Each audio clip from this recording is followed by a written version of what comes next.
दोस्तों नमस्कार, बहुत स्वागत आपका चौकस भारत में। मैं आपका दोस्त प्रचंद्र। बिहार की सियासत तो गर्म हो ही गई है, लेकिन देश में भी चहलकदमी लगातार देखी जा रही है। बयानों के तीर लगातार छोड़े जा रहे हैं। बयान ऐसे ऐसे आ रहे हैं जिसे सुनकर आश्चर्य तो होगा भी, लेकिन उससे पहले ये सोचने पर मजबूर हो जाएंगे, खास करके बिहार के लोग, कि भाई बिहार के बारे में क्या कुछ चर्चाएं हो रही है बाहर में। रेवंत रेड्डी जो तेलंगाना में हैं और वो बयान दिए हैं, और ऐसे बयान दिए जिसे सुनने के बाद यहाँ के मुख्यमंत्री भी एक बार सोचने पर मजबूर होंगे। आज इसी बाबत हमारे साथ चर्चा करने के लिए प्रभाकर मिश्र जी हैं, प्रबुद्ध प्रवक्ता हैं, भारतीय जनता पार्टी से। इन्हीं से बात करते हैं। क्या चल रहा है देश में? बिहार के डीएनए की बात हो रही है, खास करके एक जाति विशेष को भी टारगेट किया जा रहा है। अब क्या जहन में आएगा नीतीश कुमार के और लालू यादव जी के? देखिए, जिस तरह से मुख्यमंत्री का चेहरा कांग्रेस ने रेवंत रेड्डी जी को बनाया है, उसके बाद चेहरा बनने के बाद, सहमति बनने के बाद जो उनका बयान आया है जी, वो दुर्भाग्यपूर्ण है। उन्होंने बिहार के डीएनए और कुर्मी के डीएनए पर प्रश्न खड़ा किया है। बिहार के जो इंडी गठबंधन के दो बड़े दल हैं, राजद और जदयू, इनको जवाब देना चाहिए कि क्या मुख्यमंत्री जी और लालू प्रसाद जी रेवंत रेड्डी जी के बयान से सहमत है। यदि सहमत है तो मुझे कुछ नहीं कहना, और यदि सहमत नहीं है तो क्या उनको ये साहस है कि वो कांग्रेस को बोले कि ऐसे मुख्यमंत्री को हटाइए, और नहीं तो इंडी गठबंधन से बाहर जाइए। बिहार की जनता आज दोनों बड़े नेता, जो बिहार के महागठबंधन के बड़े नेता हैं, लालू प्रसाद जी और नीतीश कुमार जी और तेजस्वी यादव जी से भी यह पूछ रही है कि आप ऐसा बोलने की साहस रखते हैं क्या? एक बात समझ से परे है प्रभाकर मिश्र जी कि भाई अब डीएनए की बात पहले भी चलती थी तो उसके अलग आयाम निकाले जाते थे। इस बार जो कांग्रेस के तरफ से डीएनए की चर्चा हुई है, इसके किस तरह के मतलब निकाले जाएंगे? क्या इसकी लीपापोती होगी या फिर सहमति भी इस पर जताया जाएगा? चूंकि इंडी गठबंधन में इतने सारे लोग हैं, जिसमें बिहार के भी दो कद्दावर नेता हैं हमारे। देखिए, वो इंडी गठबंधन नहीं है, ठगबंधन है। अच्छा। सारे दल, घटक दल एक दूसरे को ठगने पर लगे हैं। जहां क्षेत्रीय दल कांग्रेस मुक्त भारत बनाना चाहती है, वहीं कांग्रेस क्षेत्रीय दलों को समाप्त करना चाहती है। जैसे कांग्रेस कमजोर हुई 3 राज्य को हारने के बाद, इंडी गठबंधन में घमासान शुरू हो गया। इंडी गठबंधन के क्षेत्रीय दल चाहते हैं कि कांग्रेस अब उनके शर्तों पर सीटों का बंटवारा करे, बाकी सब काम करे, तो इसकी होड़ लग गई है जी। अब एक नया बयान आया है जो विवादित बयान है, और कांग्रेस के मुख्यमंत्री के चेहरे के द्वारा आया है। इंडी गठबंधन के जो घटक दल बिहार के हैं, उनके इस बयान से सहमत हैं तो कुछ नहीं है, लेकिन अगर असहमत हैं तो क्या ये बोलने का साहस रखेंगे?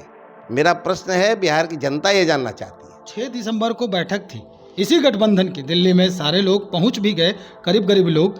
नीतीश कुमार जी नहीं गए। बीमारी की चर्चा हो रही थी कि बीमार है। आज उन्होंने बयान भी दिया है। पता ये भी चल रहा है कि भाई ये गठबंधन की बैठक जो है वो कैंसिल कर दी गई है। अचानक से ये तब्दीली हुई, क्या इसी बयान का ये दुष्परिणाम है? देखिए, जैसे जैसे 3 राज्यों का रिजल्ट आना शुरू हुआ, कांग्रेस के खेमे में हलचल शुरू हो गई। वो जान गए कि हम 3 राज्य में बुरी तरह हार रहे हैं। आनन फानन में 6 दिसंबर डेट तय कर दिया गया इंडी गठबंधन की बैठक का। नीतीश कुमार जी ने बहाना किया कि मैं बीमार हूँ। यहाँ से संजय झा जी और ललन सिंह जा रहे थे मुख्यमंत्री जी के जगह पर, और उधर ममता जी ने कहा कि मुझे तो इसकी सूचना ही नहीं है। अलग से हेमंत सोरेन जी ने कहा मेरी व्यस्तता है। अखिलेश जी ने कहा मैं नहीं जाऊँगा, क्योंकि मैंने कांग्रेस के एक बड़े नेता ने अखिलेश जी को अखिलेश बकलेश कह दिया था। तो कुल मिलाकर के इंडी गठबंधन कहीं दिखता नहीं है। सारे दल एक दूसरे को ठगने पर लगे हैं। जहां कांग्रेस क्षेत्रीय दलों को बर्बाद करने पर लगी रहती है, वहीं इस बार क्षेत्रीय दल कांग्रेस मुक्त भारत की ओर बढ़ना चाहते हैं, उस पर दबाव बनाना चाहते हैं, उनके सीट शेयरिंग में अपना हस्तक्षेप चाहते हैं। वो चाहते हैं कि क्षेत्रीय दलों को ज़्यादा सम्मान मिले, ज़्यादा सीटें मिले। इसकी दबाव शुरू हो गई है, इसके कारण ये बैठक कैंसिल करना पड़ा उनको। अच्छा, ये मानते हैं क्या आप मिश्र जी कि ये 4 जो प्लेयर हैं जिनका आपने नाम लिया इस गठबंधन के, अखिलेश यादव जी हैं, अरविंद केजरीवाल जी हैं, ममता दीदी हैं, इधर नीतीश कुमार जी हैं, ये बीच में पूरा खेल इंडी गठबंधन का बिगाड़ने पर उतारू हैं? देखिए, एक और बयान की चर्चा मैं करता हूँ आपको। महाराष्ट्र की जो पार्टी है उद्धव ठाकरे की पार्टी, उसके एक बड़बोले नेता हैं संजय राउत जी। उनका बयान आया कि एक सप्ताह पहले ये बैठक तय हो गई थी, सबको सूचना दे दी गई थी। सच कौन बोल रहा है?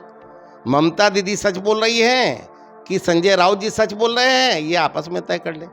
मैं ये इसलिए कह रहा हूं कि इंडी गठबंधन में सारे ठग एक जगह जुट गए हैं, सारे जातिवादी एक जगह जुट गए हैं, सारे परिवारवादी एक जगह जुट गए हैं, सारे भ्रष्टाचारी एक जगह जुट गए हैं और सब खुद को बचाने में लगे हैं, अपना प्रभाव जमाने में लगे हैं। इंडी गठबंधन में कुछ भी सही नहीं है, ये मूर्त रूप ही नहीं ले सकता। हम लोग पहले से कह रहे थे, जहां अलग विचारधारा, अलग मानसिकता, अलग सोच के 20 लोग मेढक एक तराजू पर तौल सकते हैं क्या? वो मेढक क्या रूप है? फुदकते रहते हैं सब एक दूसरे को देख करके। तो इंडी गठबंधन का स्वरूप कभी बन नहीं सकता है।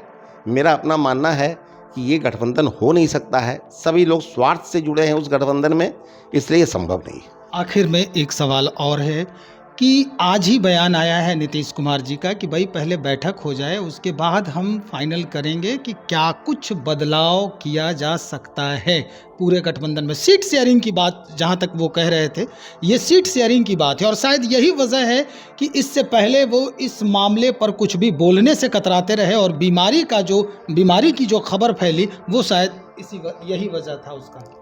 देखिए, नीतीश कुमार जी को इंडी गठबंधन में कांग्रेस ने दूध की मक्खी की तरह निकाल दिया, उनको औकात दिखा दिया। मध्य प्रदेश गए थे 2 सीट मांगने के लिए, तो नीतीश कुमार जी इसी तरह की भाषा को बोल करके अपने मन को संतुष्ट करे। उनको तो मैंने अपने दल का आत्मसात करना चाहिए, सोचना चाहिए कि वो क्या बोल रहे हैं, क्या कर रहे हैं, उनकी क्या हैसियत है। इंडी गठबंधन में 10 जगह से चुनाव लड़े मध्य प्रदेश में, एक जगह भी जमानत नहीं बचा पाए और वो राष्ट्र का चेहरा बनना चाहते हैं। उनकी इच्छा है, मुंगेरी लाल के सपने देख रखा है उन्होंने, राष्ट्र का चेहरा बनना चाहते हैं। कौन स्वीकार करेगा उनको? ममता दीदी स्वीकार करेंगी क्या, जो अपने बलबूते पर 2 बार मुख्यमंत्री 3 बार रह चुकी हैं? या केजरीवाल स्वीकार करेंगे, जिनके 2 राज्यों में, जिनकी पार्टी के 2 राज्यों में सरकार है? तो नीतीश कुमार जी ये सब दिवा स्वप्न देखते रहे। इंडी गठबंधन में उनका कोई महत्व नहीं है। दूध की मक्खी की तरह उनको निकाल दिया गया है। उनको औकात दिखा दी जाती है बार बार, फिर भी वो अपने राग पर कायम रहते हैं।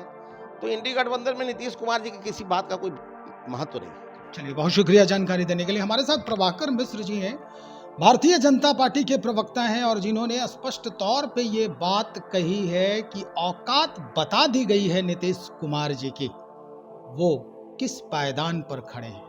दरअसल ये सारी बातें पिछले दिनों हुए घटनाक्रम के अनुसार ही, अनुभव के आधार पर ही कही जा रही है।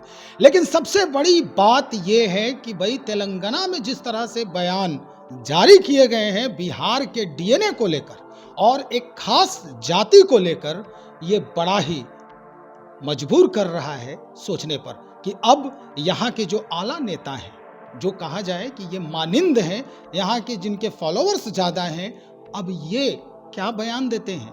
क्या वाकई में जिस तरह के परोक्ष रूप से चल रहा है कि कांग्रेस के साथ किस तरह का खेल होना चाहिए अप्रत्यक्ष होगा, अब सामने आकर बोलेंगे कांग्रेस के खिलाफ? सवाल यही है और हम इस बाबत भी बातचीत करेंगे उन नेताओं से जो उस पार्टी से संबंधित हैं। बने रहे हमारे साथ। बहुत शुक्रिया आपका।